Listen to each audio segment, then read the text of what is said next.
네, 여러분, 저 오늘 어제 저 행정기본법 끝에 하다가 말았습니다. 근데 거기서 끝이에요. 더 안 봅니다. 뭐냐면 36조까지 봤어요. 이의 신청까지. 그 뒷부분은 중요성이 확 떨어집니다. 그래서 제가 뭐 보지 말라 이렇게 말씀드리긴 좀 그렇습니다만, 그러나 중요성이 확 떨어져요. 그래서 행정기본법은 제가 좀 말씀드린 것들 중심으로 좀 보시면 되겠습니다. 자, 개인적 공권으로 넘어가도록 하겠습니다. 개인적 공권이 왜 나오냐? 제가 행정법을 말씀드리면서 그 말씀을 드렸지 않습니까? 행정법이 뭐요? 국민이 국가에 대해서 엄청나게 열악한 입장에 있는 그런 상황에서 일단의 법학자들이 나타나서 국민을 위한 법학을 만든 것이 바로 이 행정법입니다. 국민을 위한 법학의 출발점이 뭐요? 법치 행정의 원리입니다. 야, 국가 행정 니들 맘대로 하지 말고 법의 근거를 두고서 국민을 법에 따라서 법의 근거를 두고서 국민을 통치해라, 규율해라라고 하는 것이 법치행정의 원리입니다. 법치행정의 원리 안에 법률의 법규 창조력, 법률 누이, 법률 유보가 있는데, 법률의 법규 창조력은 이제 좀 옛날 얘기가 돼버렸고 법률 누이, 법률 유보로 주로 얘기를 합니다. 법치행정의 원칙, 법률 누이, 법률 유보, 거기에 위배되면 위법한 행정이 되는 거예요. 그 위법한 행정에 대해서 구제받을 수 있는 수단을 제공해 주는 것이 바로 이 행정법학입니다. 어떻게 구제를 해줘?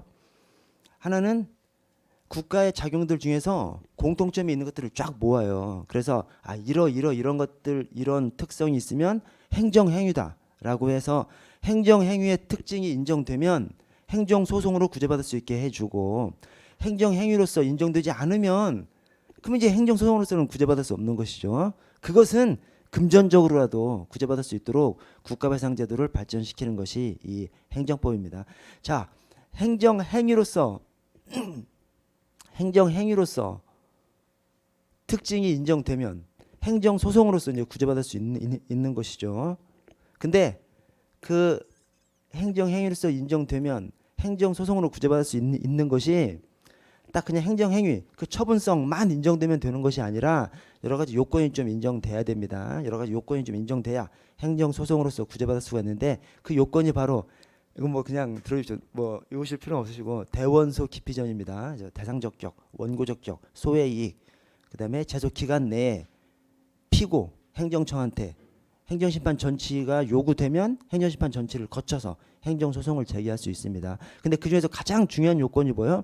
원고적격하고 피고적격입니다. 그래서 이 행정법이 이 나쁜 행정에 대해서 국민을 구제할 수 있는 가장 중요한 수단을 두 가지를 줬습니다. 하나는 행정소송, 하나는 국가배상. 근데 그 행정소송을 가능하게 하는 그 요건이 대원소 기피전인데, 대원소 기피전에 가장 중요한 것이 대원, 대상적격, 처분성, 원고적격, 그 두 가지입니다. 그 두 가지를 이제 보는 겁니다. 그래서 개인적 공권하면 원고 적격과 관련된 것이고요. 그 뒤에 대상 적격 관련해서 이 처분성을 사절에서 보고 넘어가도록 하겠습니다. 자, 그래서 개인적 공권을 보도록 하겠습니다. 187페이지. 엄청 어려워요. 이건 제가 조금 부연 설명을 드린 것이 엄청 어려워요. 막 머릿속에서 지금 막 어디를 하는지 막 모르는 그런 생각이 좀 드실 수가 있으세요. 행정법 공부를 안 하신 분들은. 근데 그렇다고 해서 행정법 뭐 교과서를 다 보실 수는 없잖아요. 그래서 이게 반복을 하시다 보면 익숙해집니다. 그래서 좀 참고 반복을 좀 해 주십시오. 자, 먼저 개인적 공권. 개인적 공권. 자, 공권에는 국가적 공권이 있고 개인적 공권이 있습니다. 국가적 공권은 뭐예요? 국가가 개인한테 요구할 수 있는 힘이 국가적 공권입니다. 그 반대가 개인적 공권이에요. 개인이 국가를 향해서 요구할 수 있는 힘이 이 개인적 공권입니다. 지금 뭘 하고 있어? 행정소송에 있어서 원고적격. 이 원고적격이 뭐예요? 돌려서 얘기하면 재판 청구권입니다. 재판 청구권. 행정소송 청구권. 행정소송 청구권이 원고적격이죠. 그러니까 행정소송 청구권이 누가 가지는 거야? 국민이 국가를 향해서 행정소송을 청구할 수 있는 권리를 얘기하는 겁니다. 그러니까 이 원고적격, 행정소송 청구권, 원고적격이 개인적 공권인 거예요. 개인적 공권. 그래서 자, 개인적 공권 1항의 중간에 행정 주체에 대해서 일정한 행위를 요구할 수 있는 아래 법적인 힘을 개인적 공권이라고 합니다. 자, 맨 밑에 그 밑에 화살표를 보시면 행정소송법은 제12조 원고 적격에서 취소 소송은 처분 등의 취소를 구할 법률상 이익이 있는 자가 제기할 수 있다라고 규정해 놨어요. 즉 행정소송법상 원고 적격은 법률상 이익입니다. 법률상 이익이 있으면 행정소송을 청구할 수 있고 법률상 이익이 없으면 이 원고 적격이 인정되지 않습니다. 그래서 원고 적격 이꼴 법률상 이익하고 거의 비슷한 말인 것이죠. 그래서 우리 행정소송법에서 우리 행정소송법에서는 원고 적격 이꼴 법률상 이익이니까 행정법에서 말하는 개인적 공권은 주로 이 법률상 이익을 중심으로 얘기되는 것이죠. 왜? 행정법에서 말하는 개인적 공권이 행정소송 청구권이 거의 전부예요. 거의 가장 대표적인 것이고 거의 전문 것이죠. 그래서 개인적 공권, 원고 적격, 법률상 이익 다 비슷한 선상에 있는 겁니다. 비슷한 선상에. 그렇게 생각하시면 되겠습니다. 자, 아래 반사적 이익과의 구별. 반사적 이익은 뭐요? 법률상 이익이 인정되지 않으면 그냥 반사적 이익이라고 합니다. 법률상 이익이 인정되려면 일정한 요건이 저 밑에 법률상 이익이 지금 개인적 공권, 원고 적격 다 비슷한 말이라고 말씀드렸지 않습니까? 그래서 법률상 이익이 인정되려면 저 아래 공권의 성립 요소가 인정돼야 돼요. 그게 다 인정되지 않은 것을 바로 반사적 이익이라고 합니다. 그러니까 반사적 이익은 법률상 이익 또는 원고 적격 반대편에 있는 것이죠. 그래서 반사적 이익이란 행정법규가 오로지 공익 목적을 위해 행정작용을 규정한 결과 사인이 얻게 되는 사실상의 이익을 말합니다. 반사적 이익은 침해당한다 하더라도 이 개인적 공권, 원고 적격, 법률상 이익 인정되지 않는 것이죠. 그러니까 이런 겁니다. 내 집 옆에 지구대 파주소가 있어. 우리 집 도둑이 안 들겠지. 엄청난 이익이죠. 그러나 그것은 반사적 이익일 뿐입니다. 예컨대 지구대 파주소를 없애버린다든지 옮긴다든지 그렇다 하더라도 그 주민들은 뭐 경찰서 앞에서 시위는 할 수 있을지언정 법적으로 지구대 파주소 옮겨가지 마라 라고 할 수 있는 권리는 없는 것이죠. 그래서 그런 것을 갖다가 지구대 파주소가 우리 집 옆에 있음으로 인해서 얻는 이익, 반사적 이익이지. 그 지구대 파주소가 딱 그 주민만 위해서 하는 것은 아니지 않습니까? 그래서 그런 것들을 반사적 이익이라고 한다. 자, 공권의 성립 요소. 빌러 교수가 공권이 성립하려면 세 가지 요소가 필요하다라고 얘기를 했고 이게 오늘날에도 적용되는 겁니다. 오늘날에도 적용되는 거예요. 자, 공권.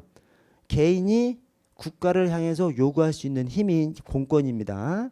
우리 행정소송에서는 행정소송 청구권, 원고 적격 똑같은 말입니다.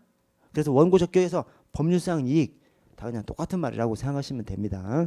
자, 법률상 이익이 인정되려면 지금 공권이 성립하려면 세 가지 요소가 있지 않습니까? 그러니까 법률상 이익이 인정되려면 이 세 가지가 인정돼야 되는 것이죠. 오케이? 논리가 그렇게 가는 겁니다. 공권, 원고 적격, 법률상 이익 비슷한 말이기 때문에 우리는 지금 원고 적격이 인정되려면 저 법률상 이익이 있어야 되잖아요. 행정소송법 12조 상에. 그래서 원고 적격이 인정되려면 또는 법률상 이익이 인정되려면 이 공권 성립의 요소가 인정돼야만 원고 적격 또는 법률상 이익이 인정되는 것이죠. 자, 그런데 이 세 가지 요소 중에서 강행법규에 의한 행정청의 의무, 그다음에 사익보호성, 이익관철 의사력 중에서 맨 끝에 이익관철 의사력은 또 오늘날은 별 의미가 없다고 그렇게 얘기합니다. 왜냐하면 옛날에는 이런 요건이 갖춰져 있다 하더라도 행정소송이 허용되는 분야가 딱딱딱 정해져 있었어요. 근데 오늘날은 그렇게 행정소송이 가능한 분야를 따로 적시해 놓지 않고 그냥 처분성만 인정되면 원고적격만 인정되면 행정소송 인정해 줘 버리거든요. 그러니까 오늘날에는 이 재판 청구 가능성 맨 끝에 이익관철 의사력은 요건이 아니다라고 보는 것이 통설입니다. 통설. 왜? 오늘날에는 행정소송에 있어서 개괄주의, 즉 특정 분야에 대해서만 행정소송 가능하게 해주는 것이 아니라 모든 분야에 대해서 처분성만 인정되면 행정소송 가능하거든요. 그러니까 오늘날에는 이익관철 의사력, 재판 청구 가능성 이것은 공권 성립의 3요소가 공권 성립의 요소가 아니라고 하고 위에 두 가지만 가지고 주로 얘기합니다. 위에 두 가지가 자, 강행법규에 의한 행정청의 의무, 행정청의 의무가 있어야 되는 거예요. 의무가 있음에도 불구하고 하지 않은 것이죠. 의무가 있음에도 불구하고 하지 않은 것에 대해서 국민이 따질 수가 있는 것이죠. 그러니까 행정청한테 의무가 인정돼야 되고, 두 번째로 사익보호성이 인정돼야 됩니다. 즉 오로지 공익을 위한 것이면 특정 개인한테 어떤 권리가 없는 것이죠. 공익을 위한 것이지만 특정 개인의 이익을 위한 것이라는 성격도 그 행정의 행위가 인정되어야 그 행위를 하지 않았을 때 또는 그 행위를 잘못했을 때 개인한테 권리가 인정될 수 있는 것이죠. 그래서 하나는 행정청의 의무, 하나는 사익보호성, 두 가지예요. 그 두 가지가 인정되면 뭐가 인정돼? 공권이 인정되니까 행정소송에 있어서의 공권은 원고적격, 법률상 이익. 그래서 이 두 가지가 인정되면 행정소송법상 법률상 이익이 인정돼서 원고적격이 인정됩니다. 자, 그래서 강행법 귀한 행정청의 의무를 보시면 행정청의 의무 첫 번째 줄 중간에 행정청에게 일정한 의무를 부과하는 강행법규가 존재해야 돼요. 즉 거기 뒤에 행정청의 행위가 기속행위의 성질을 가져야 이게 인정되는 것이 원칙입니다. 즉 어떤 기속행위야 해야 한다라고 되는데 하지 않아. 그러면 그 상대방 국민으로서는 왜 해야 되는데 안 하고 있어라고 국가한테 요구할 수 있는 권리가 생긴다는 것이죠. 그래서 원칙적으로 기속행위해야 돼. 근데 여러분이 알고 있는 것이 재량행위를 하더라도 재량의 일탈 남용인 경우에는 위법이 돼서 국민이 구제받을 수 있죠. 그렇죠. 그래서 재량의 일탈 남용일 때도 구제받을 수 있는 논리가 제시돼야 되지 않습니까? 근데 재량의 일탈 남용은 뭐예요? 그건 본안의 문제예요. 본안의 문제. 지금 원고적격은 소송으로 들어가느냐 마느냐입니다. 원고적격이 인정되지 않으면 각하죠, 각하. 재량이 일탈 남용했느냐 안 했느냐는 본안 문제에서 기각이냐 인용이냐의 문제야. 그러나 이 원고적격은 소송으로 들어갈 수 있느냐 마느냐 그런 문제입니다. 그래서 재량 일탈 남용의 문제가 아니라 하여튼 재량을 일탈 남용하면 위법이 돼서 국민이 구제받을 수 있어. 그러나 일탈 남용해서 구제받는 그 전 단계에서 소송으로 통과해야 된다니까요.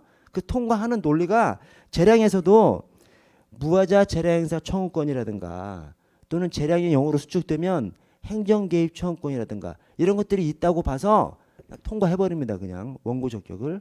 한마디로 하자 없는 재량권을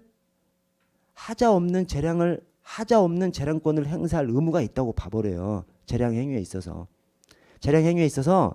하자 없는 재량권을 행사할 의무, 그것이 여기 행정청의 의무.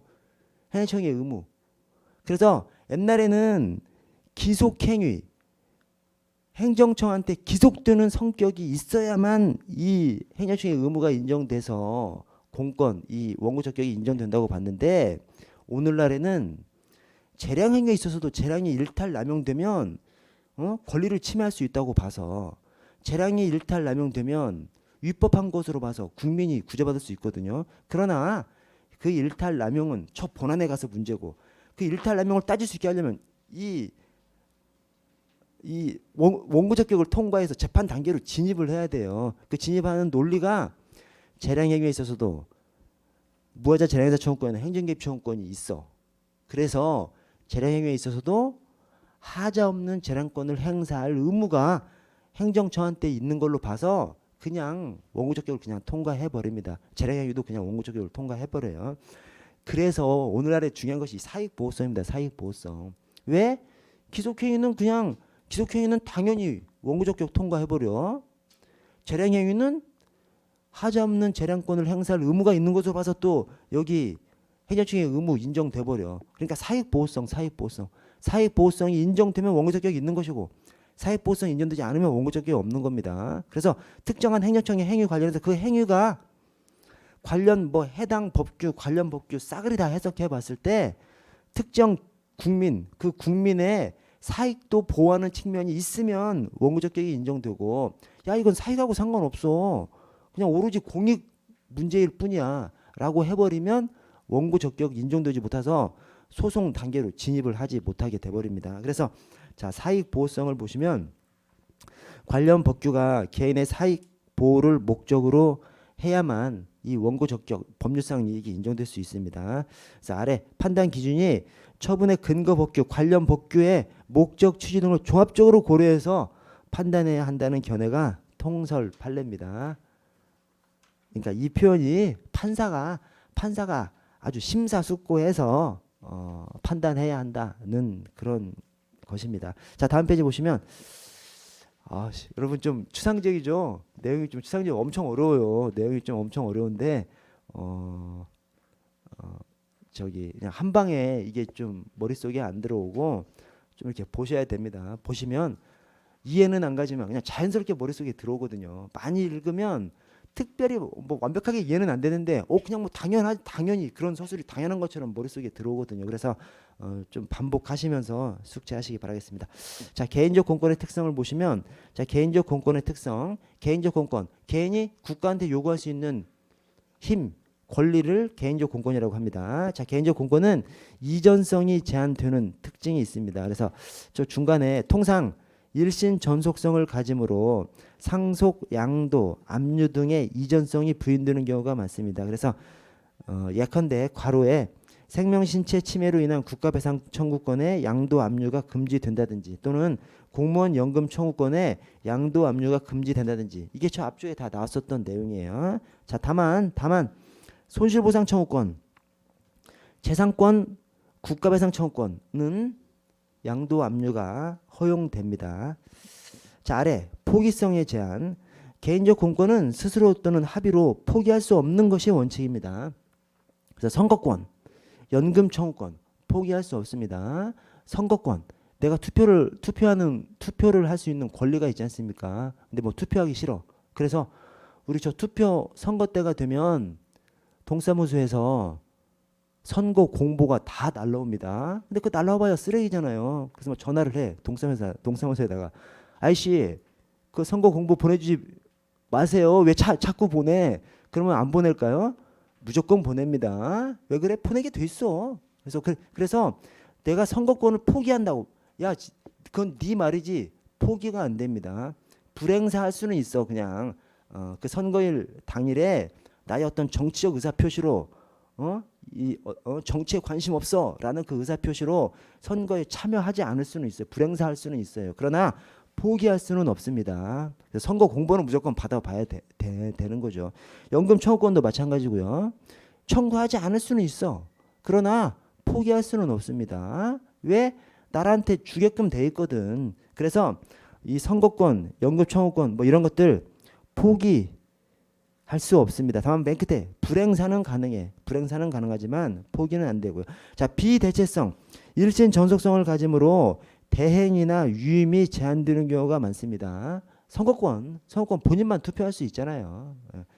자, 권리보호의 특수성, 이 개인적 공권은 민사소송이 아니라 행정소송이라는 별도의 제도를 둬서 별도의 권리구자 수단을 마련해 놨습니다. 자, 이번에 헌법상 기본권과 개인적 공권. 자, 헌법 규정에서 직접적으로 개인적 공권이 성립하는 경우 그 아래 자유권적 기본권입니다. 자유권적 기본권. 그래서 주로 자유권적 기본권. 그래서 자유권적 기본권을 침해당해 소송 단계에서 여러분 대법원 판례에서도 헌법을 막 인용해서 많이 판례를 내립니다. 그러나 그 아래 이번에 헌법 규정에서 직접적으로 개인적 공권이 성립하지 않는 경우 그 아래 사회적 기본권. 이 사회적 기본권은 헌법에서 추상적으로 규정해놨죠. 그래서 이 사회적 기본권은 어떻게 구체화가 돼? 법률에서 추가로 규정을 해야 구체화되는 것이지 헌법에서는 그냥 추상적으로만 그냥 해놨기 때문에 헌법 규정에서 직접적으로 개인적 공권이 성립하지는 않는다라고 봅니다. 자, 아래 당구장 표시에 개인적 공권은 조리에 의해서도 성립될 수 있다. 그 예시가 우리 대한민국의 좀 유명한 판례인 이 검사 임용 거부 처분 취소 소송 판례가 있습니다.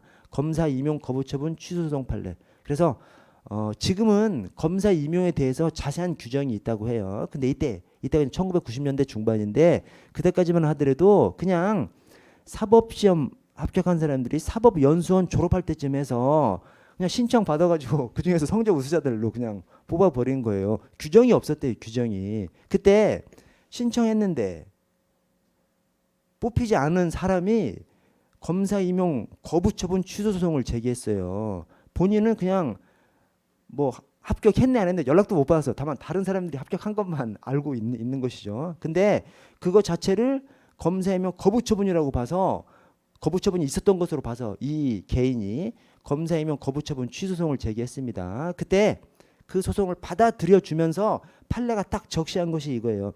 검사 임용 신청의 경우 그러니까 규정이 없이 그냥 막 진행되는 것이니까 어떤 규정에 이 사람의 권리가 없는 것이죠.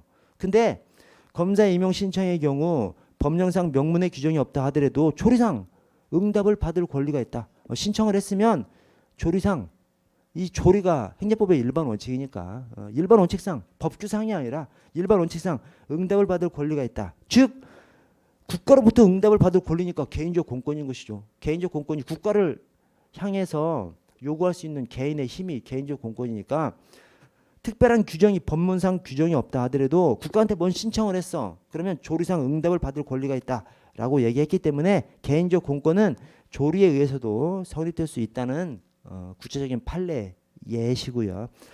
자, 5번에 개인적 공권 또는 법률상 보호 이익은 확대와 경향이 있을까요? 축소와 경향이 있을까요? 당연히 확대와 경향이 있습니다. 이게 행정법의 하여튼 행정법의 과제예요. 행정법은 태어날 때부터 국가를 위한 학문으로 태어난 것이 아니라 국민을 위한 학문으로 태어났고 행정법의 서술 자체가 다 국민을 위한 이 서술로 돼 있어요. 그래서 저 사법시험, 그다음에 변호사 시험에 이 행정법이 있지 않습니까? 그래서 얘기하지 말 걸. 아니 뭐냐면 이 행정법이 제가 어제 그 말씀 드렸지 않습니까? 저 결과적 수권조항 얘기할 때 아니 어떤 총경이 법학 석사 논문을 그걸로 쓴 거야. 자기가 결과적 수권조항 관련해서 논문 법학 석사학위를 그걸로 받은 거예요. 그러고 나서는 막 돌아다니면서 결과적 수권조항 활용해서 막 경찰권 집행하라고 막 떠들고 다니는 거예요. 미친놈이죠. 큰일 나죠. 경찰관들 그렇게 했다가는 진짜 목숨이 두 개라도 굳이 부지를 못하죠. 뭔 말이냐면 이 행정법이 굉장히 추상적으로 좀 돼 있어요. 추상적으로 돼 있으면서 국가를 위한 학문이 아니라 국민을 위한 학문이거든요. 근데 그걸 어떻게 서술해? 막 서술하다가 말이 안 돼. 거기다 딱 멈춰버리고 더 이상 논의 안 해버려요. 아 정말입니다. 그런 속성이. 그러니까 이게 행정법이라는 것이 국가를 위한 학문이 아니라 국민을 위한 학문으로 출발을 해서 국민을 위한 논리를 계속 개발하는 겁니다. 그러다가 말 막히는 데 있으면 거기까지 따가고 더 이상 얘기 안 하고 놔둔다니까. 그러면 가치가 없느냐? 그렇지 않죠. 세상이 바뀌어서 그 어느 정도 멈춘 그 논의가 필요하면 다시 끄집어내서 또 논리 전개할 수 있겠죠. 그래서 국민을 위한 논리를 막 전개하다 그냥 거기서 멈춰버린다니까. 그래서 이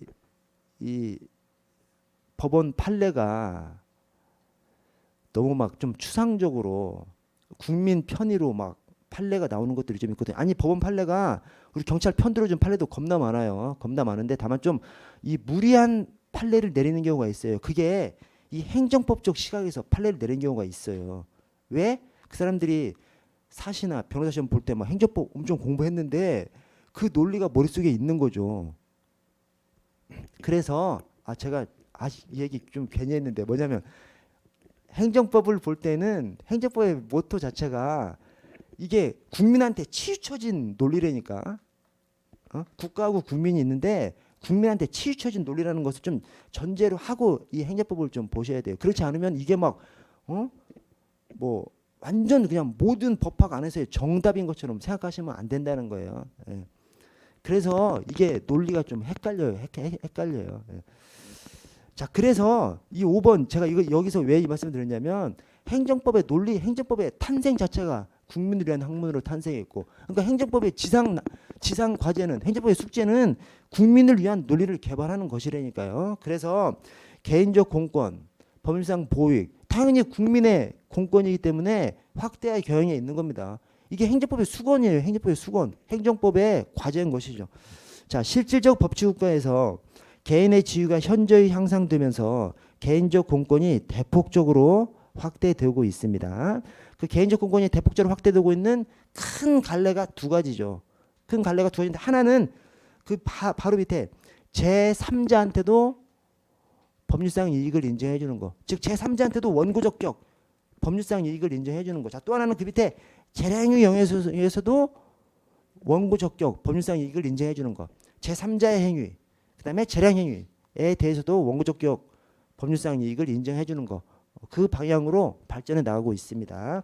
자, 그래서 먼저 제3자에 대해서 이 법률상 이익, 원고 적격, 개인적 공권을 확대해 나가는 논의가 경원자 관계, 경업자 관계, 인근 주민 소송 이런 것들입니다.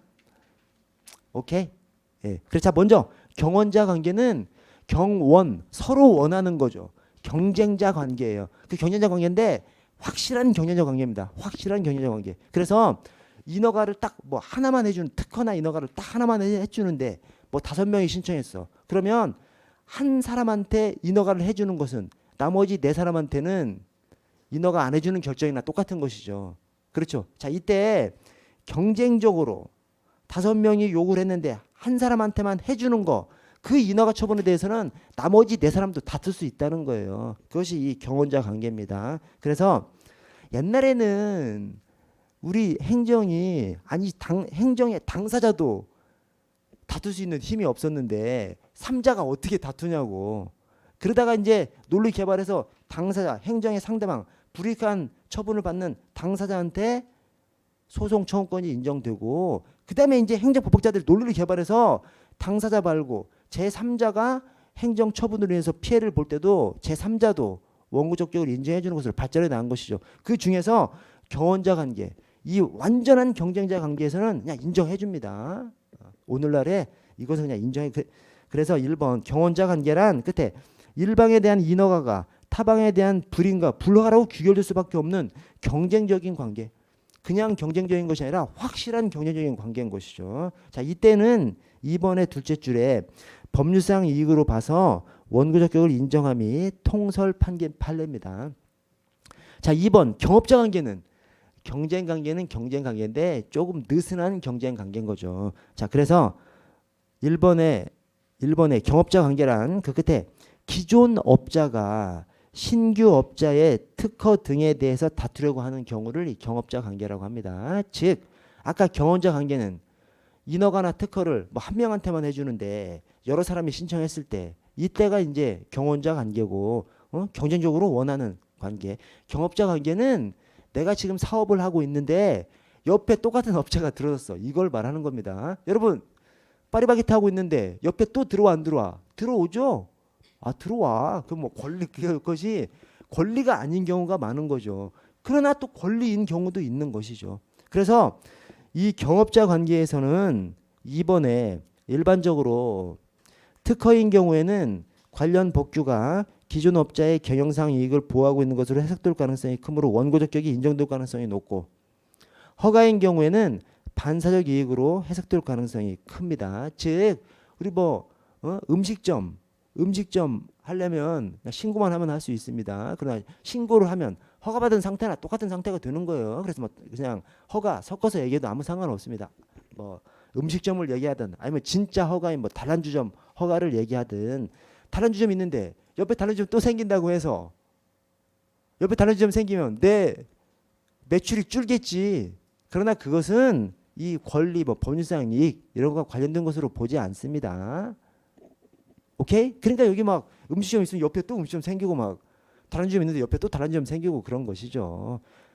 옆에 동종 업종이 생기면 내 가게가 장사가 안 되지. 그러나 옆에 동종업종이 없었을 때 내가 받았던 이익은 반사적 이익이었던 것이죠.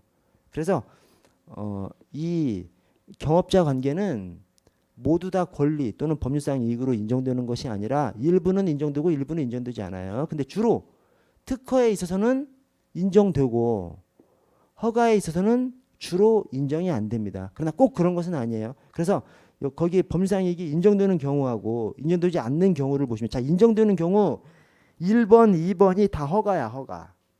1번, 2번이 다 허가예요. 근데 이게 허가인데 지금 인정되는 거지 않습니까? 자, 1번에 기존 주유업자가 거리 제한 규정으로 인해서 얻는 경제적 이익. 지금은 주유소 거리 제한 규정 없어져 버렸어요. 옛날에 있을 때 옛날에 있을 때. 비록 이 주유업이 기름 판매소가 허가지만 거리지 않을 규정을 두고 있으면 아까 공권의 성립 3요소에서 사익보호성이 인정되지 않아. 인정되는 거죠. 거리지 않은 규정을 왜 뒀겠어. 뭐 어떤 이 휘발유 판매하는 질서를 확립하기 위해서이기도 하지만 기존 업자의 이익을 위한 것이기도 하죠. 그래서 비록 허가지만 거리 제한 규정이 있는 것은 법률상 이익이 인정되고 담배 소매업자 거리 제한 규정은 지금도 있습니다. 지금도 100m인가 거리 제한 규정이 있어요.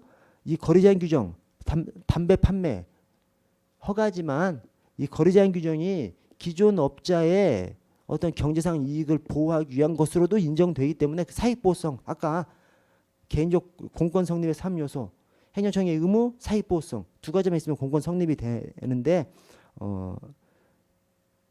핵심이 사익보호성이죠. 그래서 여기 거리 제한 규정이 있는 담배 소매업자도 사익보호성이 있는 것으로 봐서 법률상 이익이 인정됐습니다. 자, 3번, 4번은 특허예요. 특허는 그냥 거의 인정된다고 보시면 됩니다. 그래서 신규 노선 연장 인가 처분에 대해서 당해 노선의 기존 자동차 운송업자의 이익. 그래서 저 버스 노선에 따라서 운행하고 있는데 다른 회사가 그 노선 또 허가를 똑같이 받아버린 것이죠. 거기에 대해서는 기존 업자가 다툴 수 있다고 봤고요. 4번도 마찬가지입니다. 4번도 다른 업자가 치고 들어온 거예요. 거기에 대해서 기존 업자가 다툴 수 있다고 그렇게 봤고요. 아래 부정되는 것은 그냥 읽어보시고요. 자, 아래 인근 주민소송 보도록 하겠습니다. 자, 지금까지 아까는 경원자 관계, 완전한 경쟁 관계, 경업자 관계, 그냥 느슨한 경쟁 관계. 자, 인근 주민은 경쟁 관계가 아니라 그냥 특정한 처분이 인근 주민한테 불편함이라든가 그런 피해를 주는 경우를 말합니다. 그래서 인근 주민 소송이란 특정인에 대한 수익적 처분이 인근 주민에게 불이익을 초래하는 경우 불이익을 받는 인근 주민이 법률상 이익이 침해했음을 주장하는 소송을 인근 주민 소송. 그래서 인근 주민 한자로 쓰면 인이거든요. 인. 그래서 그걸 인인 소송이라고도 하고 주민 소송이라고도 합니다. 자, 2번의 둘째 줄. 오늘날에는 아래 인근 주민의 법률상 이익을 인정하는 경우가 늘어나고 있습니다. 이게 행정법의 과제이기 때문에 그런 거예요. 행정법은 국민을 위한 학문이기 때문에 계속 이제 확대시키려고 노력하는 것이죠. 자, 원고 적격이 인정되는 경우가 있고 아래 부정되는 경우가 있습니다. 그러니까 완전히 그냥 다 인정되는 경우는 저 경원자 관계, 완전한 경쟁 관계, 경원자 관계는 다 그냥 원고 적격이 인정돼요. 그러나 경업자 관계, 또 그다음 인근 주민 관계는 인정되는 경우도 있고 인정되지 않는 경우도 있습니다. 자, 인정되는 경우를 보시면 1번에 연탄공장 건축 허가에 대한 인근 주민의 이익, 건축법 등을 위반한 연탄공장 건축 허가. 연탄공장이 건축되면 얼마나 더럽겠어, 그죠? 거기 막 검댕이 얼마나 나오겠냐고, 또 얼마나 시끄럽겠냐고. 근데 건축법을 위반해서 막 짓고 있어. 인근 주민이 다툴 수 있게 해준 겁니다. 그래서 이것은 더러우니까 인근 주민들한테 피해를 입히니까 인근 주민들한테 재판 청구권, 행정소송 청구권, 원고 적격을 인정해 주는 것이죠. 더러우니까. 2번에 원자로 시설 부지 사전 승인 처분에 대한 인근 주민의 이익. 원자로 시설 설치되면 원자로 그 폐기물들이 일로 이제 오는 거 아니에요. 원자로 시설 부지 사전 승인 처분을 받아. 그다음에 원자로가 들어와. 막 위험한 그 원자력 관련된 것들이 막 거기 들어오는 거잖아요. 엄청 위험하니까 인근 주민들한테도 그 행정에 대해서 다툴 수 있는 수단을 줄 수 있다고 본 것이고요. 자, 3번 LPG 자동차 충전소 설치 허가에 대한 인근 주민의 이익. LPG 폭발해봐 다 돼지는 거죠. 위험하니까. 옛날에 저 아현동에서 저기 LPG 충전소 폭발해가지고 막 엄청 죽고 막 그랬었거든요. 어쨌든 위험하니까 뭐가 잘못 돌아가고 있어. 인근 주민들한테도 원고 적격 다툴 수 있게끔 해준 것이고요. 자, 4번에 환경영향평가 대상 사업에 관한 변경 승인 및 허가 처분에 대한 환경영향평가 대상 지역 안의 주민들이 쾌적한 환경에서 생활할 이익. 이게 환경영향평가 대상 사업, 즉 특별히 환경에 대해서 어떤 조건 같은 것들을 지켜야 하는 그런 사업에 대해서 변경이나 허가 처분을 해버리면 거기에 환경이 막 안 좋아지겠죠. 그 안 좋아지는 거에서 그 대상 지역 안에 있는 주민들은 소송을 걸 수 있게끔 해놓은 것이죠. 밖에 있는 주민들은 소송을 걸 수 없습니다. 이게 판례가 두 가지예요.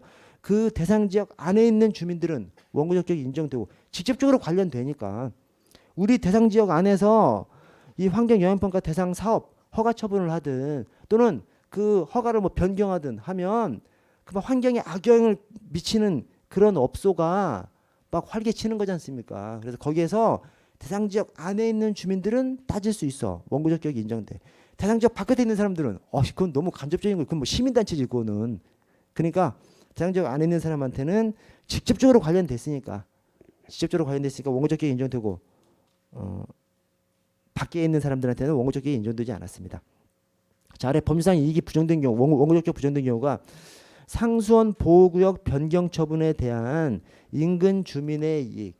이 상수원 보호구역 변경 처분 이게 뭐냐면 상수원 보호구역에서 그 구역 변경을 해가지고 화장장을 설치할 수 있게끔 해줘 버린 거예요. 그러니까 인근 주민들이 막 소송을 건 겁니다. 근데 상수원 보호구역에서 변경돼서 화장장을 설치해. 그러면 피해는 누가 보죠? 그 상수원을 먹는 서울 시민들이 피해를 보는 거지. 인근 주민이 뭔 피해를 봐. 인근 주민하고는 상관없는 거죠. 그냥 법대로 상수원 보호구역 안에서 상수원 보호구역을 해제해서 화장장 설치할 수 있도록 돼 있어. 그래서 그렇게 해준 것뿐이야. 그 피해는 서울 시민들이 보니까 서울 시민들이 소송을 걸건 그건 변론으로 하고 그 인근 주민들은 상관이 없는 겁니다. 그렇게 그냥 숙지해 주세요. 자, 그 밑에 전공이 다른 교수 임용에 대한 학생들의 학습권 침해받지 않을 리 이게 서울시립대 사건입니다. 서울시립대 세무학과에서 조세정책 과목에 행정학 박사를 임용한 거예요. 그러니까 학생들이 막 분개해가지고 막 시위하고 막 안 되니까 나중에 소송까지 걸은 겁니다. 근데 그냥 각하시켜 버렸습니다. 왜? 학생들하고 지적인 관련은 없다. 그렇게 좀 봤습니다.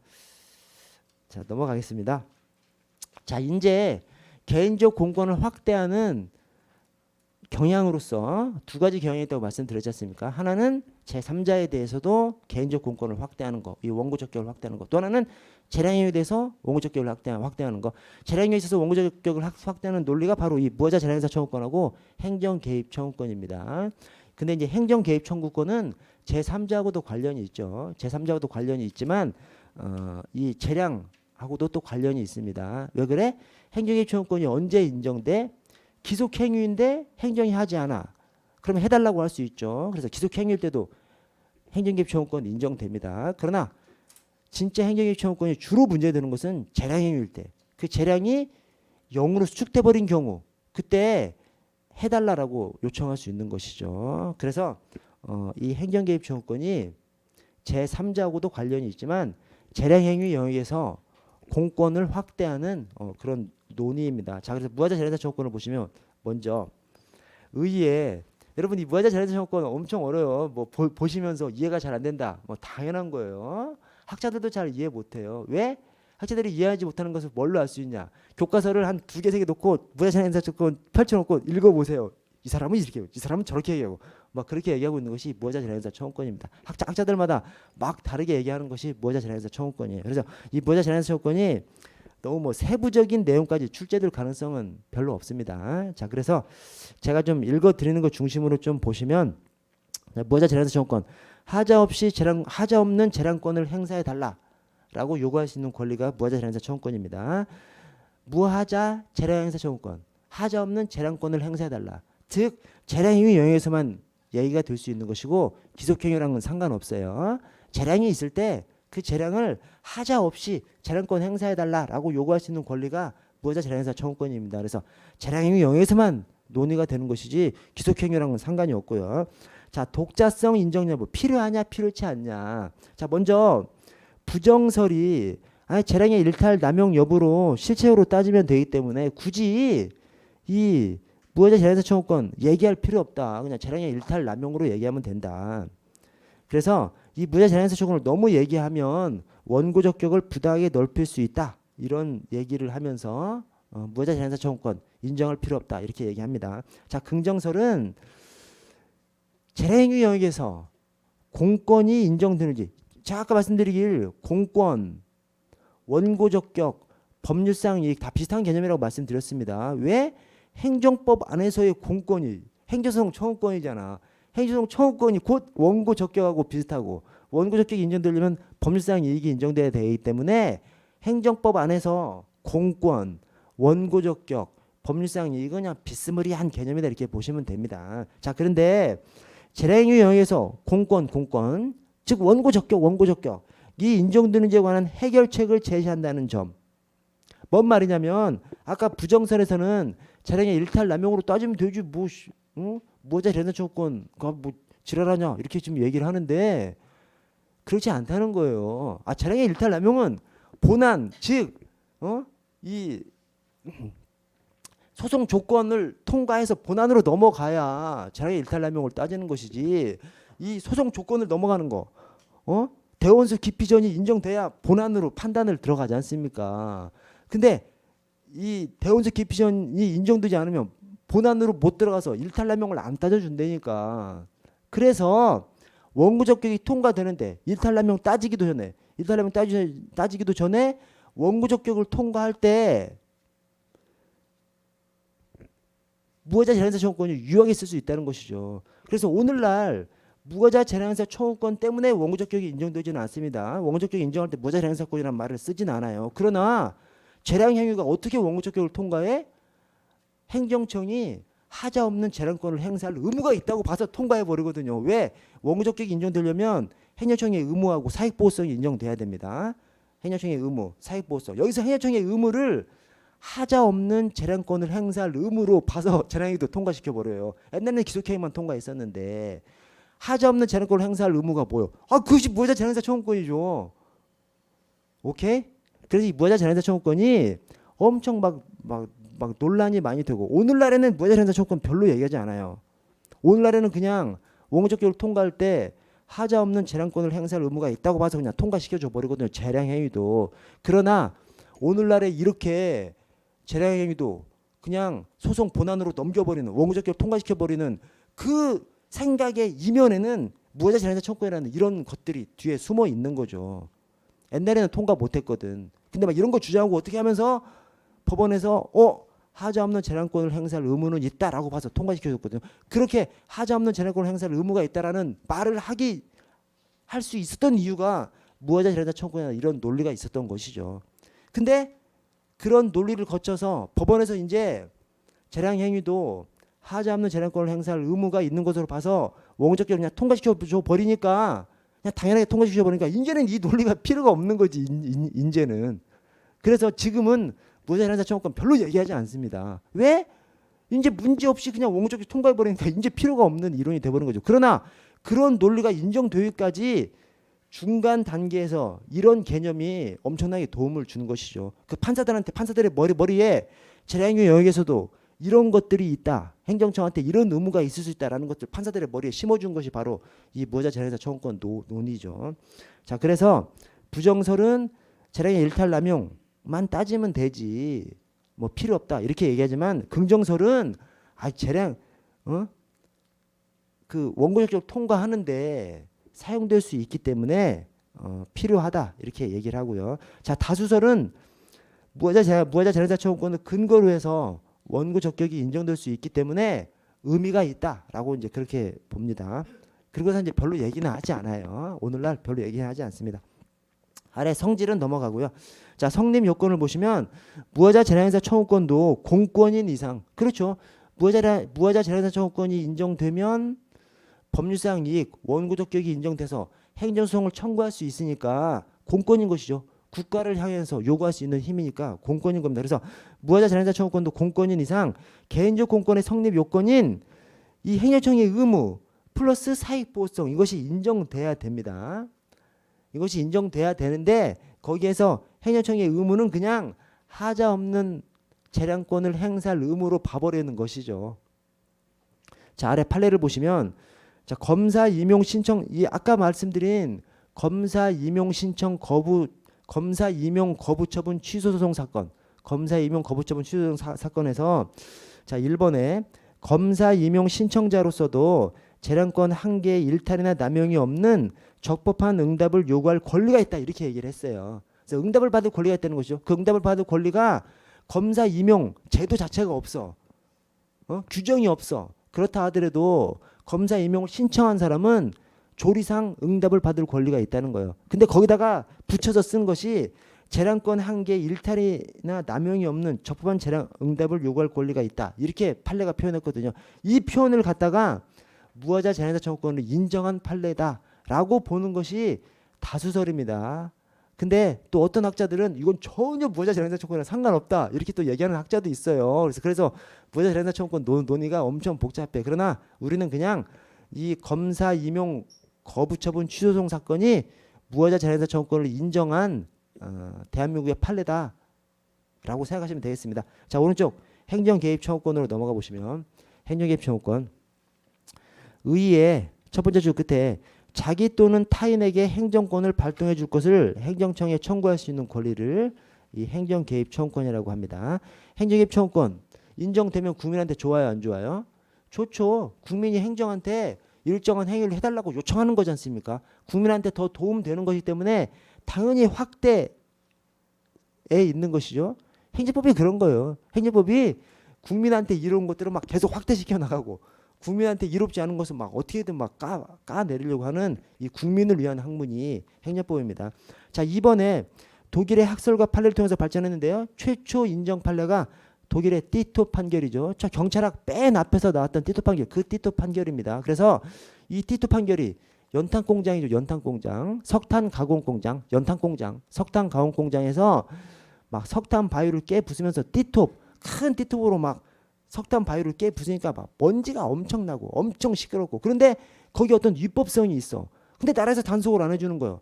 인근 주민한테 단속해달라고 요구할 수 있는 권리가 있다라고 본 것이 이 띠톱 판결입니다. 그래서 이웃 주민이 연탄 공장 단속해달라, 행정 개입을 요청할 수 있는 권리를 인정한 것이 이 띠톱 판결이고요. 최초 판례.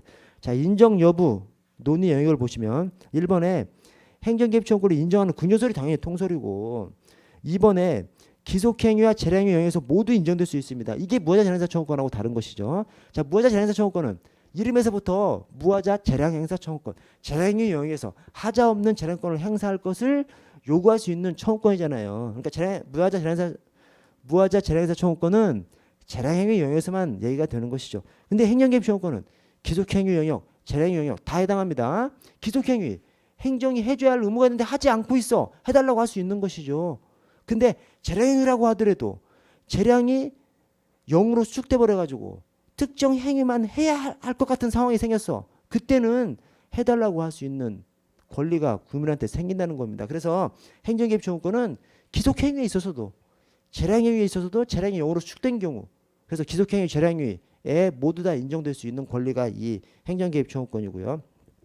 자, 판례를 보시면 무장공비와 격투를 벌이고 있는 상황에서 경찰관이 출동하지 않아서 주민이 사망한 사건에서 재량의 0으로 수축 이론을 받으려 손해배상 청구권을 인정했습니다. 그 68년 1.11 사태 때 우리 최유식 경무관, 정종수 경사님 우리 선배님들이 얘네들을 막았지 않습니까? 막으니까 얘네들이 막 수류탄 던지고 하면서 산으로 다 도망가 버렸어. 그러다가 어떤 민가를 하나 이제 들어간 거예요. 그래서 그 아들하고 막 격투가 벌어진 거예요. 그 어머니가 한 5분 거리, 5분에서 10분 거리 파출소까지 뛰어가서 신고를 한 거예요. 근데 그 파출소에서 출동을 하지 않은 거야. 왜? 가면 죽거든. 막 TV에서 지금 막 나오고 막 그러니까 출동을 하지 않은 겁니다. 무서워서. 언제 출동했어? 경찰서에다 연락해가지고 경찰서에서 한 트럭 이 지원군이 온 다음에 함께 출동한 것이죠. 이미 죽어 있었던 것이죠. 이미 아들은 죽어 있었던 것이죠. 그거에 대해서 그때 당시 이제 언론 보도가 딱 돼버리면서 그냥 그 모든 잘못이 막 경찰인 것처럼 막 그렇게 매도가 돼버린 것이죠. 그래서 이 사람들 다 잘리고 우리 경찰관들 다 잘리고 국가배상까지 당하고 그랬습니다. 물론 여기 주민 입장에서는 뭐 엄청 억울하죠. 억울한데 또 경찰관 입장에서는 경찰관도 할 말이 있죠. 그때 딱 1시간 늦게 본서 지원 경력 1시간 기다렸다가 같이 출동했다는 거예요. 근데 이미 뭐 죽어 있어 버리니까 언론에 나와 버리니까 뭐 엄청 욕을 먹었던 거죠. 그때 사실은 군이 잘못한 거죠. 군이 이미 무장공비가 되었다는 거 알았는데 군이 막 늦게 배치한 거야. 그래서 군 배치하면 이미 통과했고 군 배치하면 이미 통과했고 이 막은 것이 경찰만 막은 거예요. 중간중간 경찰이만 따라다니면서 니들 뭐 그래서 이상한 부대원들 30여 명이 어딘가를 향해서 가고 있다는 것이 우리 경찰은 계속 체크가 된 거예요. 군은 체크를 못한 거야. 방어선을 너무 늦게 이렇게 치는 것이고 경찰만 체크하다가 이 청와대 왼쪽에 자문 검문소에서 경찰은 확실히 막은 것이죠. 근데 타겟은 또 경찰한테 돌려져 가지고 그냥 경찰만 아작난 그런 사건이 이 무장공비 판례입니다. 근데 그때 그 판례에서 재량의 영으로의 수축, 즉 국민을 보호하는 각종 경찰권의 행사는 재량 규정이지 않습니까? 그러나 이렇게 무장공비랑 싸우고 있어. 그럼 죽을 것이 확실한데 그런 경우에까지 그 출동, 보호 조치, 출동 이런 것들이 재량이라고 볼 수는 없다. 재량의 영으로 수축된 경우다. 그래서 출동하지 않은 경찰관들 위법한 직무집행을 했다. 손해배상 청구권 인정해준 그런 판례고요. 2번을 보시면 항구소송의 원고적격과 관련해서 대법원에서 명시적으로 행정개입 청구권을 언급한 적은 없습니다. 대법원에서 행정개입 청구권이라는 표현을 쓴 적은 없어요. 그러나 행정개입 청구권의 논리를 받아들여서 한 판례들은 엄청 많이 있습니다. 그래서 행정개입 청구권 표현을 직접 쓰지는 않고 대신 그 논리는 받아들였고요. 아래 기타를 보시면 이 행정개입 청구권은 지금 행정개입 청구권 관련해서 1번의 셋째 줄 굵은 표시를 보시면 경찰 재량은 완전한 자유재량이 아니고 의무에 합당한 재량인 것이다. 즉 재량행위라고 해서 그 행정이 뭐 맘대로 하면 안 되고 의무에 합당한 재량권을 행사할 의무가 행정한테는 있다고 그렇게 서술을 합니다. 자, 2번에 둘째 줄 판사적 이익인 경우에는 경찰개입 청구권이 인정되지 않죠. 왜? 판사적 이익은 그냥 법률상 이익의 반대편에 있는 거예요. 이 법률상 이익이 인정되지 않는 것을 싸그리 묶어서 그냥 판사적 이익이라고 얘기합니다. 그래서 판사적 이익인 경우에는 경찰개입 청구권, 이 공권이 성립하지 않는 것이고요. 자, 3번에 경찰개입 청구권 인정 범위도 확대되고 있죠. 당연하죠. 그러니까 행정법인 거야. 이 국민을 위한 학문. 행정법에서는 국민을 위한 권리 이런 것들을 막 계속 확장시켜 가고 있는 것입니다. 4번에 경찰권을 행사할지 여부는 원칙적으로 편의주의 원칙이 적용되나 예외적인 상황에서는 재량권이 0으로 수축하는데 이 경우에도 오직 하나의 결정만을 해야 하는 것은 아니다. 재량권이 0으로 수축돼 버리면 오직 하나의 결정만을 해야 하는 상황이 돼버리는 것이죠. 그럼에도 불구하고 그 하나의 결정을 하지 않으면 경찰 개입 청구권이 인정되고 그 행위는 국가의 행위는 위법한 작용이 되는 것이죠. 자, 넘어가서 현대 사회적 법치국가와 행정 개입 청구권, 현대 사회적 법치국가와 행정 개입 청구권. 자, 2번에 저 굵은 표시를 보시면 현대 사회적 법치국가의 실질적 법치주의는 국민의 자유와 권리를 실질적으로 보호하기 위한 국가 권력의 적극적인 개입을 인정합니다. 그렇죠. 그냥 법치국가, 소극적 국가, 사회적 법치국가, 적극국가죠. 적극국가. 자, 이에 따라서 개인이 자신의 법익 보호를 위해서 경찰에 적극적으로 개입을 요구하는 권리인 경찰 개입 청구권이 인정된다. 즉 경찰 개입 청구권, 국가의 적극적인 경찰권 발동, 국가의 적극적인 행정권 발동을 요구하는 것이 경찰 개입 청구권 또는 행정 개입 청구권이지 않습니까? 그래서 행정 개입 청구권의 논리적인 이념이 바로 사회적 법치국가라는 거예요. 법치국가, 소극국가, 사회적 법치국가, 적극국가. 근데 경찰 개입 청구권은, 행정 개입 청구권은 국가가 특정한 상황에서는 적극적으로 개입을 하라는 거잖아요. 그러니까 이 경찰 개입 청구권의 논리적 이면에 사회적 법치국가라는 이념이 숨어 있다.